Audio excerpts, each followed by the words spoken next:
है। श्वास प्रश्वास की नलिकाओं में वायु आना जाना रुक जाता है, कप भर जाता है। अब इसे श्वास लेने में भयानक कष्ट होता है, कंठ में घुरघुराहट, पर उसका मोह उन्हीं अपने बच्चे, परिवार, घर, शब्द ये सब छूट जाएगा। अंतिम समय क्या सोच रहा है, ये पत्नी छूट जाएगी, बेटे छूट जाए, और बेटों ने क्या उनके साथ व्यवहार किया, ये मोह है, ये मेरा कमाया हुआ मकान कैसे छोड़ सकता। पक्का आपका अंतिम फाइनल आपका चिंतन होता है, आपका चिंतन वही बनेगा जो जीवन भर आपने किया उसके परिणाम में। बंधु बांधव आकर घेर लेते और मनाने लगते हैं कि अब जल्दी मर जाए। मृत्यु पास के वशीभूत महान कष्ट को भोगता हुआ अपने परिवार का चिंतन करता है। वो मूड ये भी नहीं सोच पा रहा कि अगर अंतिम समय कृष्ण बोल दूं, राधा बोल दूं तो काम बन जाए। कुटुंब का भरण पोषण और मोह में लगा हुआ यमराज के दूत आते मार मार के उसके प्राणों को खींचते।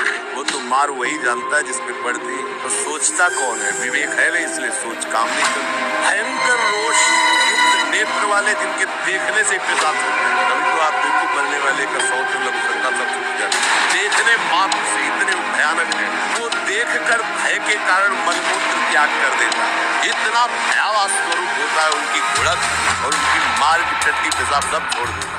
यमदूत उसे भयंकर यातना देती हुई प्राण खींचते। अब ये तो वही जानता है जिसके खींचते हैं। बाहर वाले सब घेरे बैठे हैं, कोई एक बार भी नाम नहीं बोला। अगर एक बार बोल देता राधा तो भाग जाते हैं, तो बच जाता। पर ये सौभाग्य तो जिसने जीवन में धर्म किया है, कहीं न कहीं भगवद आश्रय लिया, उसको ये मिलता है। जैसे कोई घोर अपराधी को सिपाही बांध कर ले जाते हैं, उसी प्रकार रस्सी में बांध कर बलात् उसको यमलोक की लंबी यात्रा कराती। रास्ते में पिटाई, घुड़कियां, उसे प्यास लगती, पानी नहीं दिया जाता, तब भी पर चलाया जाता है। कुत्ते नोचते हैं, व्याकुल होता है, भूख प्यास उसे बेचैन कर दी। पर यहाँ किसी की भूख नहीं मिटाई तो तुम्हें रास्ते में भोजन नहीं मिलेगा। या कभी किसी को पानी नहीं पिलाया तो एक बूंद पानी नहीं मिलेगा तुम्हें। ये कर्म भूमि है। दावानल जैसी दहकती हुई भूमि पर उसे चलाया जाता है। तप्त बालुका में मार्ग में जब एक पग भी आगे बढ़ने की सामर्थ्य नहीं होती, मूर्छा जाती है,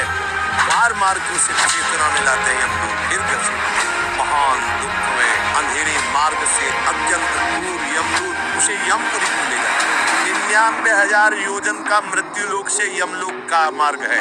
दिखाओ 99,000, एक योजन का मतलब 4 कोस, 99,000 योजन। इतने लंबे मार्ग को 2 या 3 मुहूर्त में तय करना, दौड़ा के 2 या 3 मुहूर्त बहुत कम समय। यहाँ थोड़ी दया है, क्योंकि हृदय, वहाँ हृदय नहीं, वहाँ हृदय 3 शासक तुम्हारे पीछे लगाए गए। हृदय ही नहीं है, बस एक एक कर्म का हिसाब। जो हमने पढ़ा था पहली बार तो होश उड़ गए।